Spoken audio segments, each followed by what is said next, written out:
জয়গুরু, তোনায় ভাই বলছিলাম কি সেক্সি বন্ধু বান্ধবীরা ভালো তো? চলে এসেছি আজ এক বৌদি পাগলকে নিয়ে। সে কিনা ঘরে বউ থাকতো আবার গীতা বৌদির প্রেমে পাগল মারা। কি কি করলি? মানে একটা বাচ্চা হয়ে গেছে, বউ আছে, তাও গীতা বৌদি গীতা বৌদি গীতা বৌদি। মোটা মোটা জিনিস তো তোর খুব বেশি ভালো লাগে। আরে না, তুমি আগে যখন মোটা ছিলে একটু ভালো লাগে, কারণ রোগাটো মালটার কথা শোনো মারা, মোটা মোটা জিনিসও নাকি ভালো লাগে। আগে ঘরে বউটা একটু মোটা মোটা ছিল তখন ভালো লাগতো, আর এখন রোগা হয়ে গেছে মালটার ভালো লাগছে না। হয়ে গেছে তো। আরে বাবা, ওদেরকে তো নিয়ে এসে ঘরে রাখতে পারিস। বৌদি ওই আদরে সোয়াগে পাড়া বোতলটা পায়ে মেরে ভালো হবে পাড়া, মাথায় মারো ওর পাড়া। ওদের কি বল নেই ওরা তা তোরা তো কিছুদিন ওদের জন্য ফাটছে। বৌদি তোমার ভাতারে না ফাটার কিছু নেই পাড়া, হতেও তো পারে ভেতরে ভেতরে দায়িত্ব নিয়ে রেখেছে।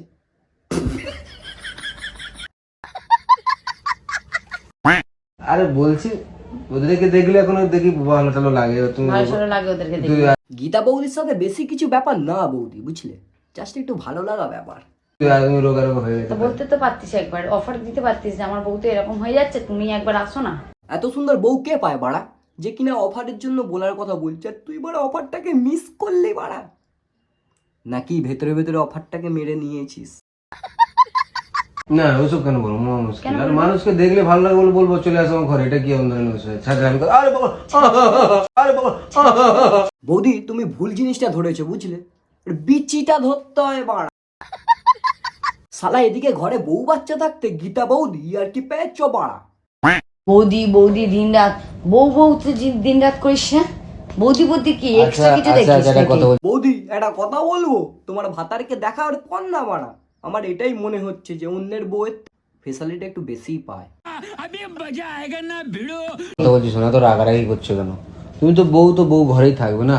বাড়া এটা তুই ঠিক বলেছিস, বউ তো বউ ঘরেই থাকবে, তা বলে বোকার চোদা ঘরে বউকে রেখে তুই অন্য জনের বউয়ের সাথে বাড়া।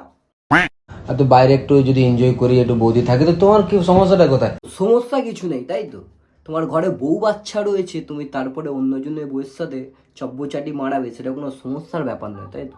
বৌদি এখনো কিভাবে চুপ করে আছো, মালটাকে জুতো দিয়ে কেলাও বাড়া। এই তো একটাই তো মানুষের জীবন নাকি? জীবন যখন একটাই ভেবে নিয়েছিস, কি গাঁড়া মারাতে বিয়েটা করলি বাড়া। আজ সবাই তো এনজয় করে করে একদিন আজকে কাল চলে যাবো নাকি? বলছিস কোন সাহসে? তোর ভয় লাগছে না এগুলো বলতে? আর ওর যদি তোমাকে ভয় লাগতো তাহলে এতগুলো কথা বলতো না, তুমিও শুনতে না বৌদি। কি করে মুখ বুঝিয়ে আছো? এ বৌদিও মনে হচ্ছে আমার একটু চব্বচাটির বৌদি আছে, আমি ঠিক বুঝতে পারছি না, বুঝলে, দেখে মালটাকে বাড়া, বৌদিকে তো দেখে মনে হচ্ছে মারা খুব দয়ালু মাল মারা। জানি না মালটাকে নতুন মার্কেটে পেয়েছি, একটু খোঁজ খবর নিয়ে দেখি।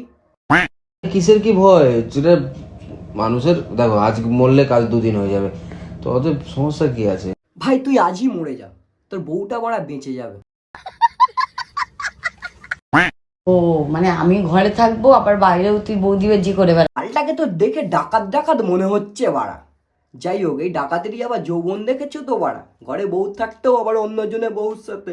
ও মানে আমি ঘরে থাকবো আবার বাইরেও তুই বৌদি বেজি করে বেড়াবি? সেটা বাইরে কি করছে তোমার তো দেখে লাভ ঠিক নেই, আছে, তুমি তাহলে তো ঘরে- তুই বাইরে থাকবি, ওই টাইমটা আমি একটুখানি ঘরে আনন্দ করে নেবো, এনজয় করে নেবো। চড়ে তোরা গাল। কেলানোর কি হলো বাড়া, যখন তুমি সতীগিরি মারাবে অন্যজনের সাথে তখন ভালো, আর বউ যখন বলে ফেললো যে আমিও তাহলে ওই টাইমটা একটু ঘরের মধ্যে আনন্দ এনজয় করি, গাড়ে ফেটে গেল তখনই। গাল তোর বলার সাহস হলো কি এবার করে? এবার এবার তোর কিসের জন্য ফাটছে? বৌদি তুমি বলি এখনো চুপ করে আছো বাড়া, আমি হলে না জুতোটা দিয়ে ওর গাঁটটা ফাটিয়ে দিতাম বাড়া। আমি যা করতে পারি তুই তা বলে তাই তুই? হ্যাঁ বাড়া, তুমি তো ঝাঁটের বাল না বাড়া, বউ যা করবে সেটা মানা যাবে না, তুমি যা করবে সব মেনে নিতে হবে। বলবি তোর একটা ছোট বাচ্চা হয়ে গেছে, তোর এত বড়? আর তোর, আমার ছোট বাচ্চা কাছে তোর? আমার বল বোকাচোদা বল, বাচ্চাটা ওর একার, তোর নয় তাই তো? আমি তো আমাকে দেখে কোনো মনে হয় যে আমার বাচ্চাটা। না রে বাড়া না, তোকে দেখে যা মনে হয় তোর এই 16 বছর বয়স, তোর এসব হতেই পারে না বাড়া, আমার তো কোনো আইডিয়া নেই সবে। বৌদি বাকিটা এবার তুমি বলো বাড়া। না না, তুমি তো সবে এখনই ডিম ফুটে বাচ্চা হলো তোমার। যখন তোকে আমার সহ্য হয় না দু চোখে, তোকে বুঝলি? আমার দু চোখে সহ্য হয় না, যদি সহ্য হয় না তাহলে দুজন দুজনের সাথে কিছু নেই। হ্যাঁ এটাই হচ্ছে আসল কথা, শুনলে তো বৌদি, তোমাকে ওর সহ্য হয় না বাড়া, এটাই হচ্ছে আসল কথা, তুমি বাড়ি থেকে চলে যাও সেটাই ও চাইছে বাড়া, তবেই না অন্যজনে বউয়ের সাথে ইন্টু মিন্টুটা ভালো হবে বাড়া। যদি সহ্য হয় না তাহলে দুজনের সাথে কিছু নেই, ব্যাস, দুজনের হ্যাঁ, রাস্তা আচ্ছা, আচ্ছা, ক্লিয়ার কর। কিছু মালটার কথা শোনো মারা, এর থেকে কি প্রমাণ পাওয়া যায়? বউ চলে যাক বাচ্চাকে নিয়ে মারা, এবার আমি একা বিন্দাস থাকবো মারা, তারপরে ব্যাপারটা পুরো জমে মারা। চল আগে বাড়। তুই আগে বাড়, তুই জামা কাপড় নিয়ে তুই সকাল সকাল বেরিয়ে যা বাড়ি থেকে। তুই বৌদিবাজি বেশি করিস না, তুই বেরোবি। কেন করি? বৌদিকে নিয়ে এসে আমি এখানে দেখো মারা, এতক্ষণ দেখে যা বুঝলাম বৌদি ওর ভাতারের মতো ফ্যান চাটা মাল, না হলে কি আর সে তার ভাতারকে এইভাবে বলে তুই বেশি বৌদি বাজি করিস, তুই ঘর থেকে বেরোবি? আরে বাড়া, এইভাবে কে বলে ওরা? মনে হচ্ছে ভেতরে কিছু একটা ব্যাপার আছে বুঝলে, বৌদিকেও মানে সুবিধার মনে হচ্ছে না আমার, একটু ভেতরটা ঢুকে দেখতে হবে, তারপর দেখছি মালগুলোকে ফাঁটা যায় কি না।